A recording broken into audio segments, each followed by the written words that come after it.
What's up, my Life Unfiltered with Joe podcasters? I feel like today is like my first episode again, just because I haven't been giving you guys very detailed content or stories for the last couple weeks, and I apologize about that. If you go back, I think it was my last episode, I explained why I haven't been able to give you this content that I want to, in just the mental space and the busyness of my life. Today I'm going to try to record a full episode. However, there may be a couple breaks in between. I'll try to blend them if I have to end up pausing this podcast, because I'm actually sitting in my kitchen right now and my son just so happened to fall asleep on the couch, so I can literally see him right now, and I'm talking obviously, so I don't know if I'm going to wake him up. If you want to see the visual of this today, it will be on my YouTube. Again, you can search my YouTube for my YouTube page by Life Unfiltered with Joe, just as you would search my podcast. So yeah, let's begin. New Year's was great, yada yada yada. I gave a little bit of an insight on that on my last episode. To begin this podcast for today, let's do a Amazon review per usual. Again, the link will be in the description box, and I receive a very small commission if you were to click on the link and purchase anything from Amazon, not just what I'm reviewing. I will receive a small commission, and that will truly help me out.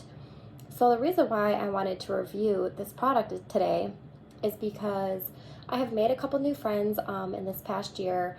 And I feel like when you are getting to know new friends, you may not know what to get them for Christmas, their birthday, etc.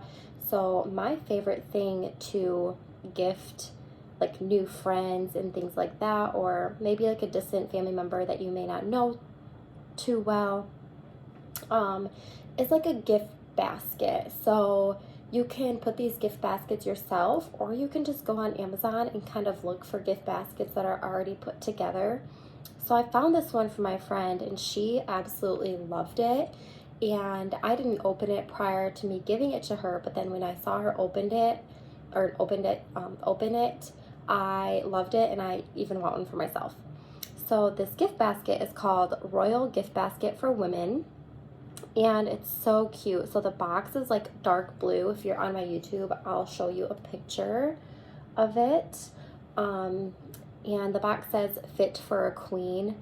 And it comes with a ring holder. It comes with a little makeup bag, a candle, shower steamers, a coffee mug with a crown top to put on your coffee mug so your coffee stays hot. Super cute. And it also comes with a journal and a pencil with a little crown cap on the top. So cute. Easy gift, something that's very classy. I loved it, and that was running for $62.95.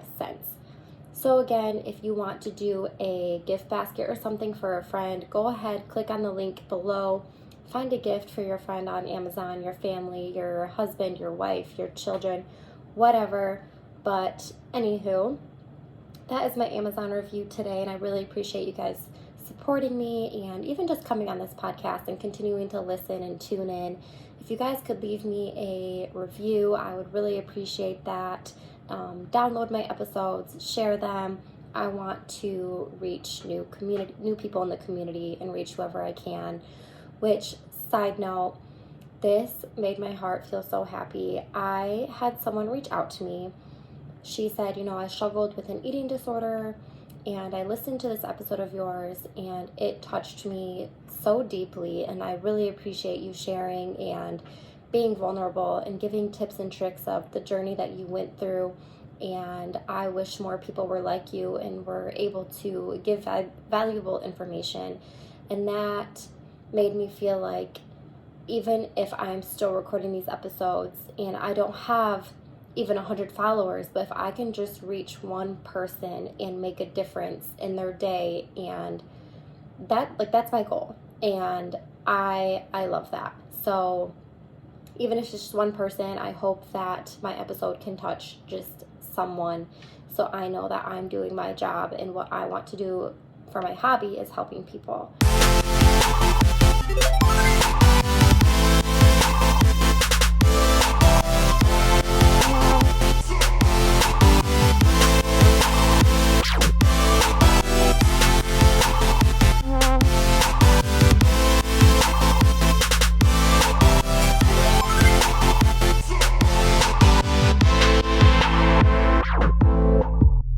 saw the name of this episode today. It's called the C word, and the C word stands for cunt.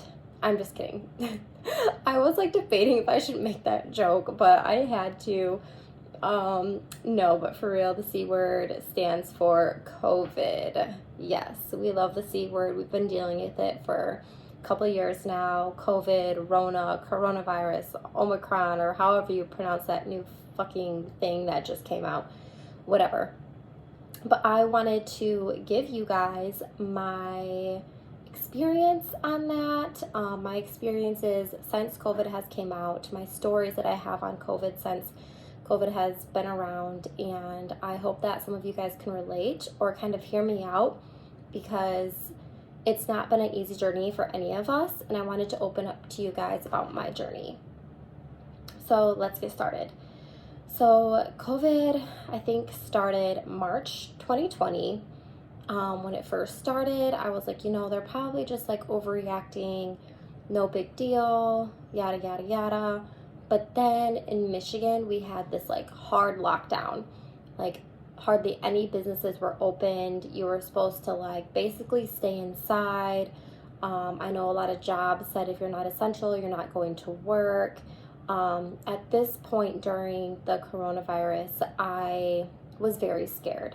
I took every single precaution that I could. I went to the point where I got doctor's notes from my son's doctor, because when COVID first came out, they said kids with asthma or people with asthma and kids are like high risk, as even elderly are high risk. So I was like, I have a child who's considered high risk, and on top of that he has asthma, so that's like he's like double high risk, right?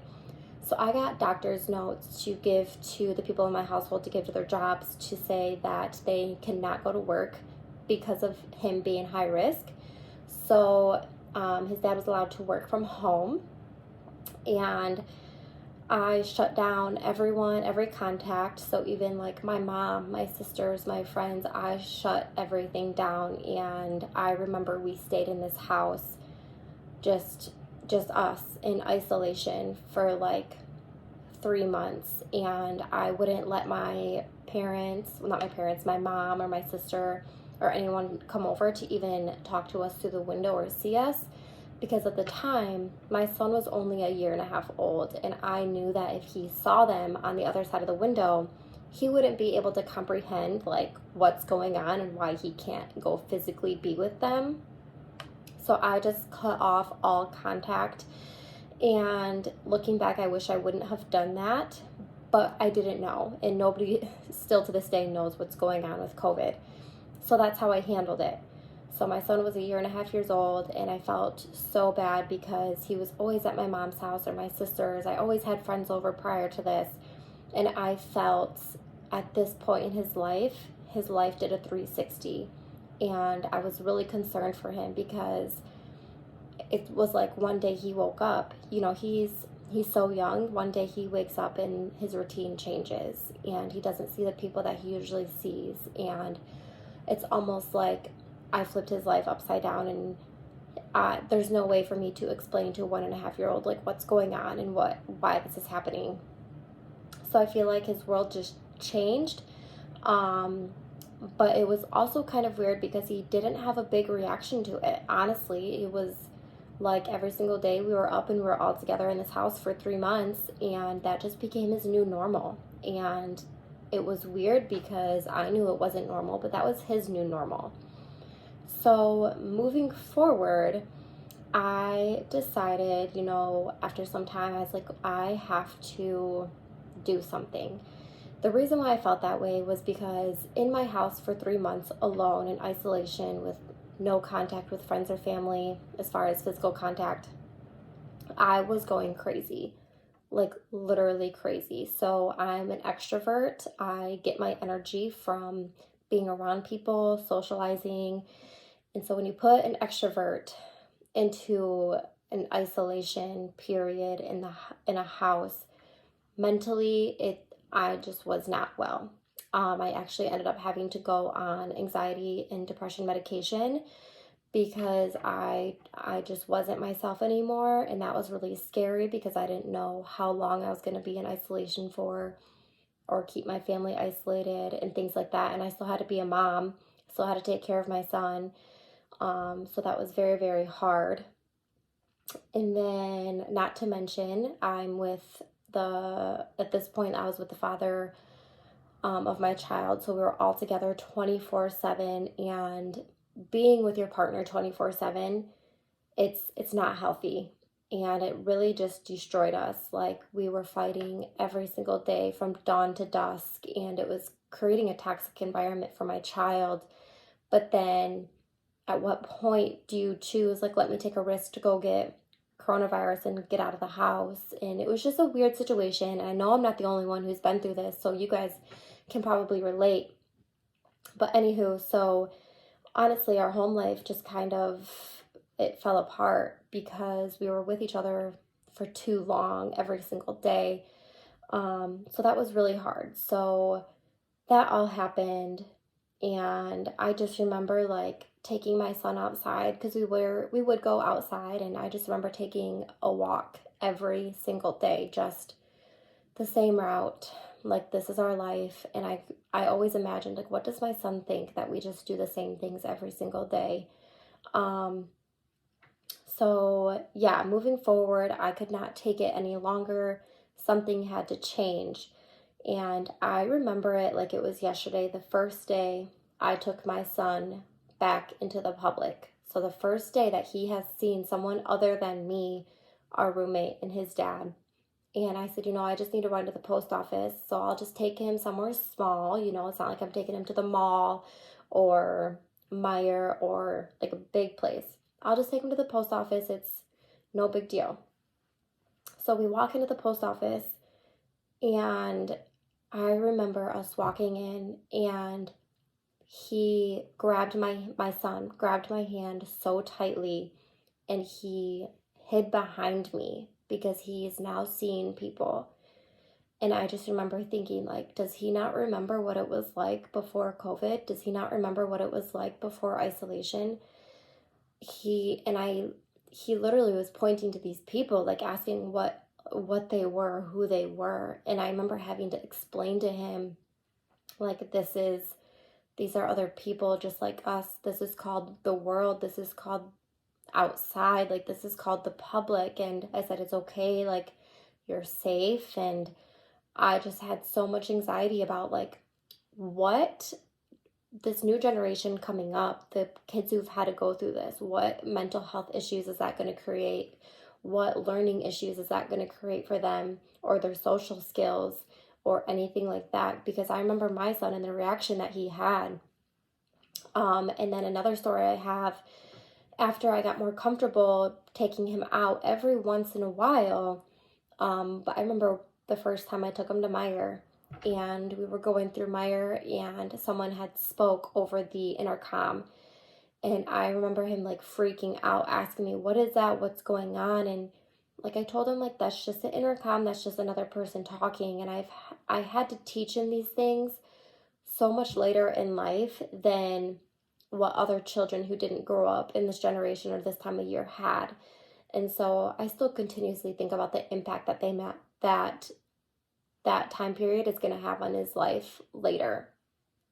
So it was very just a weird, messy, scary situation. Yeah. So moving on, I remember the first time that I got information that I came into contact with someone with COVID, and I was freaking out. I was like, oh my gosh, what am I going to be in the hospital? What's going to happen? And at this point, as a family, we had to sit down and talk about, if I, as his mom, gets COVID and I'm hospitalized, what's going to happen? Okay, his dad would take care of him. Okay, what happens if we're both hospitalized? Where is our son going? Who's going to be in charge of him? What does that look like? And we had to create a family plan that I didn't think that was going to happen you know, like when you have a son or you have a daughter, you have a child, you don't think that you have to create this family plan for a worldwide virus that came out. So I remember creating this family plan and thinking, I hope this never happens, but now we have a plan. So I came into contact with someone with COVID. At this point, it was early enough information to where I could have my son and my son's father go stay at his mom's house. So therefore, I would be in my house, like our house, alone. So they, quote unquote, moved out for 10 days, and I was alone in my house in isolation for 10 days. Remind you, I took a COVID test and I tested positive. This is why I took the route that I did. However, I had no symptoms whatsoever. Absolutely none. So they just called me asymptomatic, right? Okay.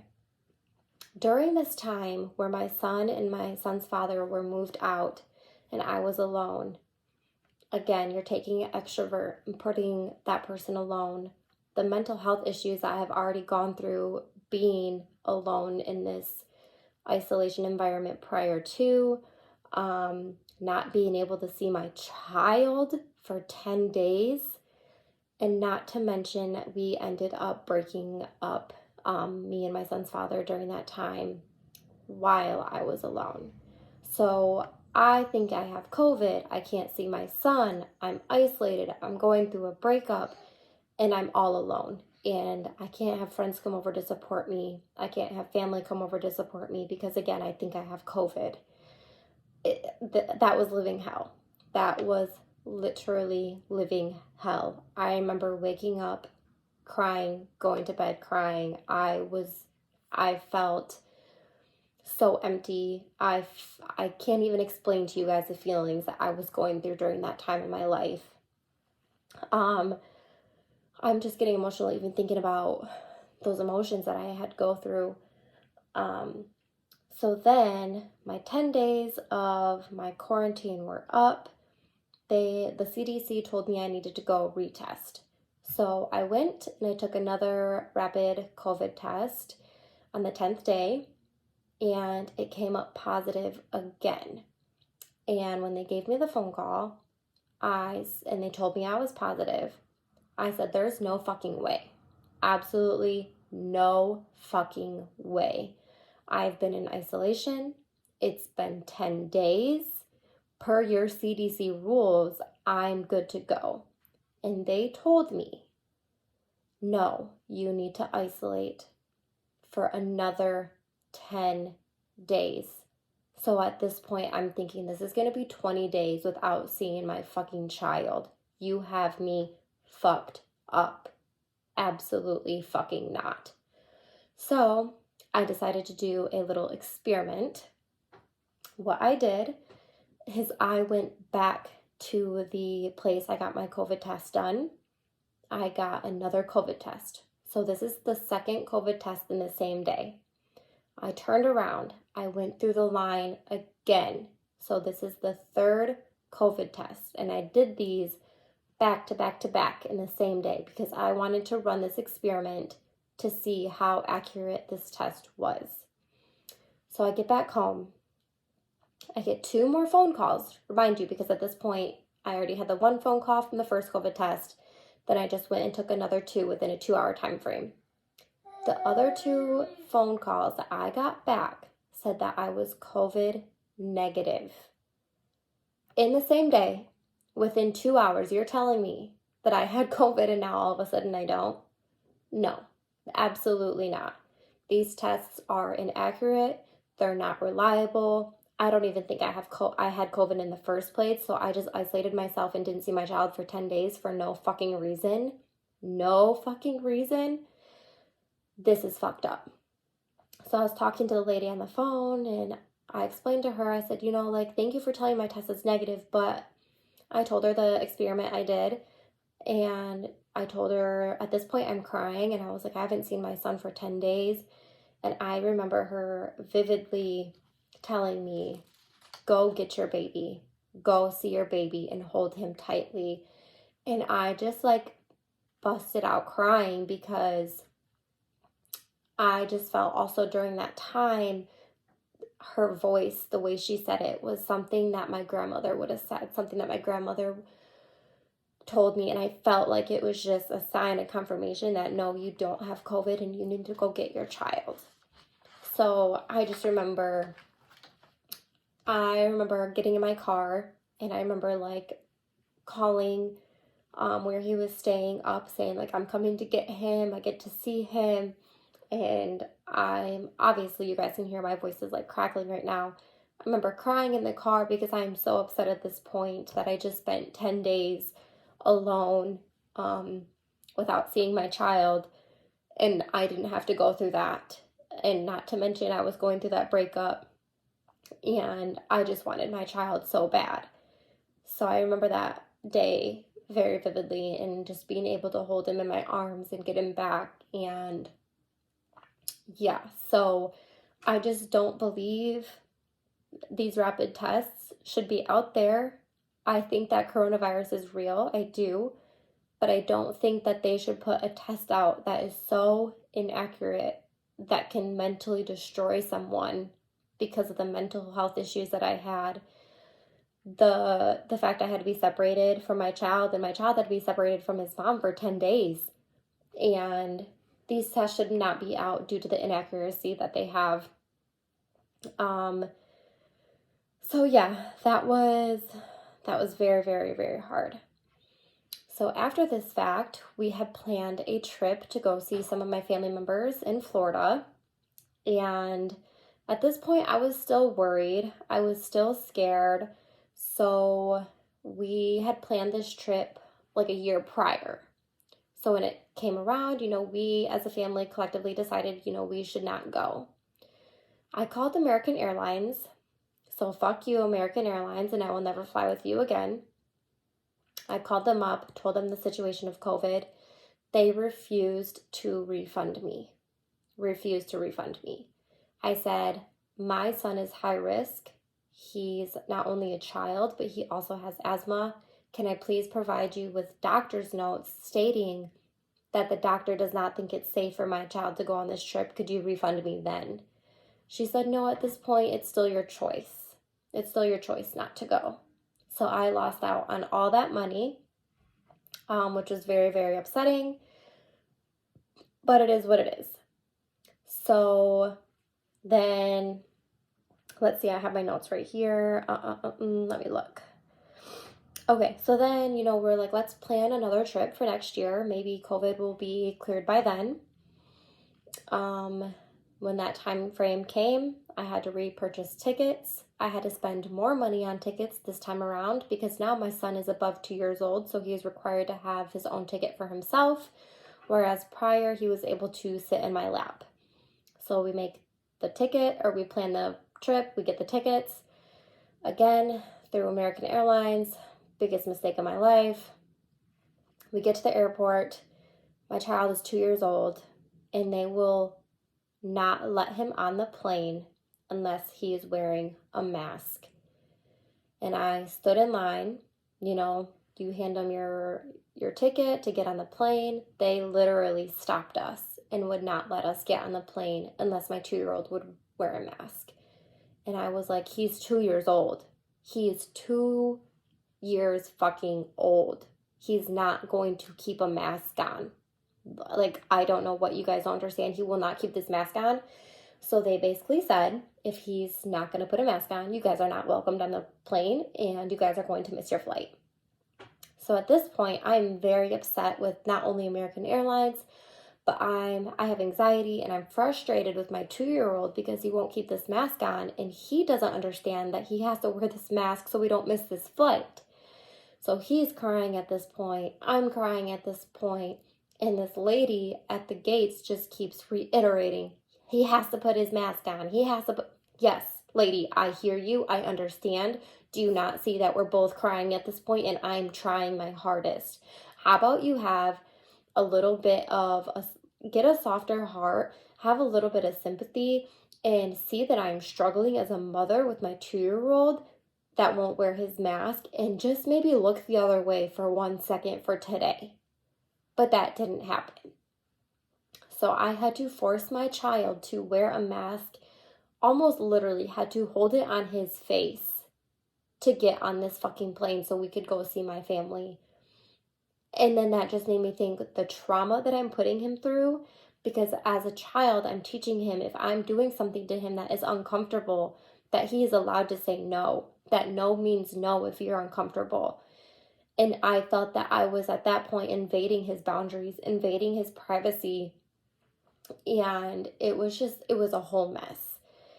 But once we got on that plane and we took off and we were in the sky, I took his fucking mask off, because y'all aren't about to land this plane just to get my 2-year-old off. I know that for a fact. But it was just a very traumatizing experience for me and my son. So another thing that COVID has put us through. And yeah, so let's see. So we get back home. I need to continue my life at this point. I can't shelter us anymore. I can't limit the places we go. I just can't. Not for my mental health, not for my son's mental health. And if we were to get COVID, we will deal with it then. And so I just started living my life like it was pre-COVID, because I could no longer deal with the things that coronavirus had, the limitations, I should say. I couldn't deal with the limitations. So there's that. And then at this point, there was a big time frame between me just living life how it was, and then I get really sick. So before I go into this story, let me give you some back information. Ever since I was little, when I get sick personally, I lose my taste and smell. That's always been a thing for me. So when people told me, or when the CDC came out and said that that was like a sign that you have COVID, that was really like weird to me, because I was like, that's a sign of COVID? Like, that's always happens to me. Every single time I get sick, I lose my taste and smell. So that's weird that y'all think it's weird, because to me, it's normal. Anywho, so there's that. And then also, ever since I was little, my body just doesn't heal. It doesn't heal fast. It takes a long time to heal. So every single time I caught a cold, ever since I was little until now, I've always had to do like 2 rounds of antibiotics. Again, that's just how it is. So at this point in my life, when I got sick, it was like a normal cold. It literally just felt like a cold. I lost my taste and smell. Again, normal for me. But let me go get a COVID test. Let me just go see. So at this point, I didn't get a rapid test. I actually got a PCR test. So that's the one that is quote unquote more accurate, that goes up into your quote your brain. It really doesn't, but it literally lodges all the way up your nose. And it's said to be more accurate, and that one takes 3 days to get back. So I went and got that test, the PCR test, came back negative. I'm like, yeah, like, that's fine. Like, I figured it was just a cold. Awesome. I don't have COVID. I get a round of antibiotics. I finish them all. I'm still sick. All right. That, again, to me, that's normal. My doctor knows that's normal. She orders me another round of antibiotics. And then she also orders me another PCR test. So I go get another PCR test. They shove it up my nose. I wait 3 days, get my results back, and comes back negative. I finished my second round of antibiotics, and at this point, I'm still sick. So now I truly believe that I had COVID, because I know my body, and although all these things were normal to me in the past, after 2 rounds of antibiotics, I usually would have been good to go or seen a progression, and there was no progression of me getting better, and I absolutely lost taste or smell. So then on the 14th day after my second round of antibiotics were finished, I did not get better, not one bit. So I then again went for my third PCR test, and this time it was positive. But at this time, when they called me back and said, I'm sorry, your test is positive, you need to quarantine. I said, does quarantine days do they start since your first signs of symptoms? They said, yep. So if you started showing signs 2 days ago, you start your like quarantine date from that day. Okay. And they called me back. I said, this is my 14th day being sick. So I've already exceeded my quarantine days if I should have been in quarantine. So CDC told me, since it's already been 14 days since I've been sick, even though I'm still testing positive, because it's been 14 days, that I am no longer contagious and I'm able to move on with my life. Whatever. Okay, that's cool, that's fine. But do you guys not realize that I took 2 prior PCR tests that were negative? So during this duration of 14 days, I relied on those negative tests, and I went out, lived my life, and exposed multiple people. Obviously not knowing, not intentionally, because I took the test and I followed the guidelines as if I was negative because that's what it said. So then it just goes back to, these tests are so inaccurate. They're so just bullshit that I don't even think they should be out. Until you can come out with a test that is 99.9% accurate, I don't think they should be testing people. That's my personal opinion. But the experiences I've had and the stories I have told you guys, it just does not add up, and these tests are not reliable. Not to mention, one time I took my son to go get tested for COVID. He would not let me swab his nose. Okay? He would not let me swab his nose. So I think I maybe touched his skin underneath his nose, but there was no like boogers, no snot, nothing on the swab, because he wouldn't let me even relatively get close to his nose. So when it was time to turn my test in, I asked her, I said, I don't really think I should turn this in because my son won't let me take it. So there's nothing on this swab. Can I just throw it away? She said no. I said, okay, well, that's weird. So I turned in this test that had nothing on it, thinking it's 100% going to come back negative, right? Because there's nothing on the fucking test. And tell me why that shit came back positive. Came back positive. So you're telling me that I touched the skin on my son's face and it came back positive? Absolutely not. Absolutely fucking not. Negative, 0. I don't believe it. So that was weird. Also, just all these different, I don't even know. So as you guys have heard today, I have had very weird experiences with these tests, and I don't trust them. I don't believe in them. Although I do think the coronavirus is real, because I do think that I had COVID at that one time. But this podcast was just to mention how inaccurate the tests are, right? I do have a theory as to why my son's test came back positive, though. So at this time, when his test came back positive, they obviously knew his age, they knew his birthday, all the information, because you have to fill it all out on the form. At this time, the COVID shot, whatever it's called, just came out for kids.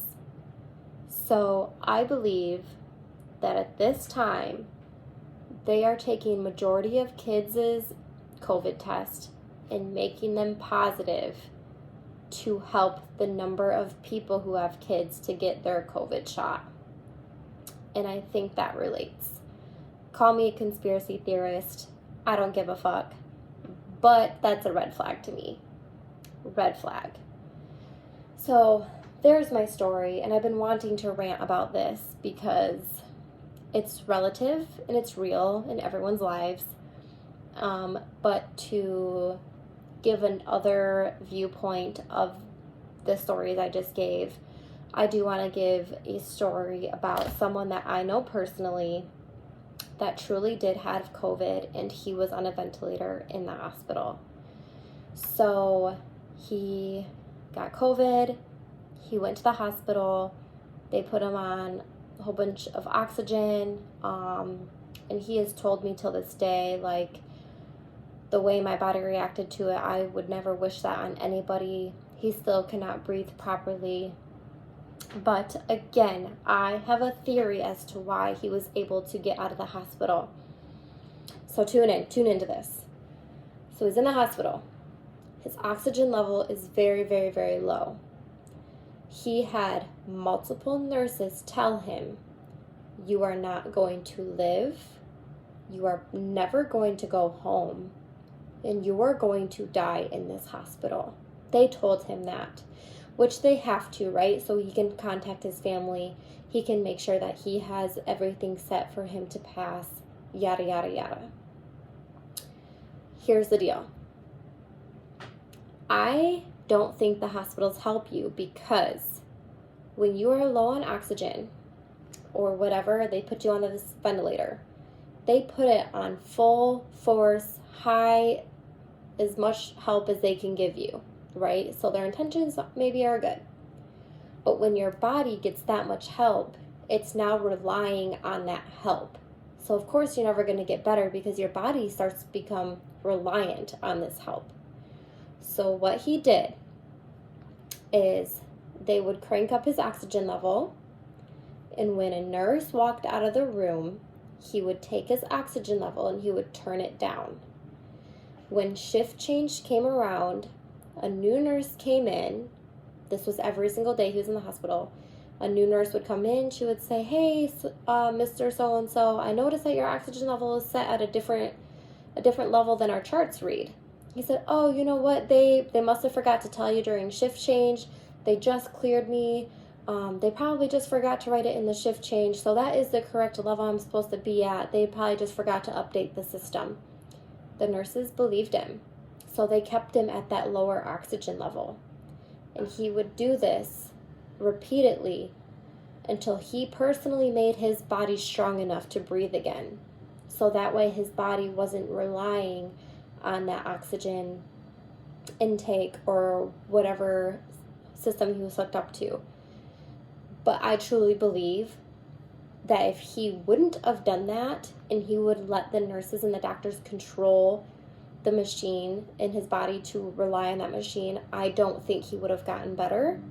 I think he would have passed in the hospital. But he was smart enough to know what's going on. He was smart enough that he needed to manipulate the system to make himself healthy to get out of the hospital. And when he left the hospital, these nurses looked at him and said, I've never seen this before. I've never seen someone recover like you have before. I cannot believe that you are walking out of here healthy and alive.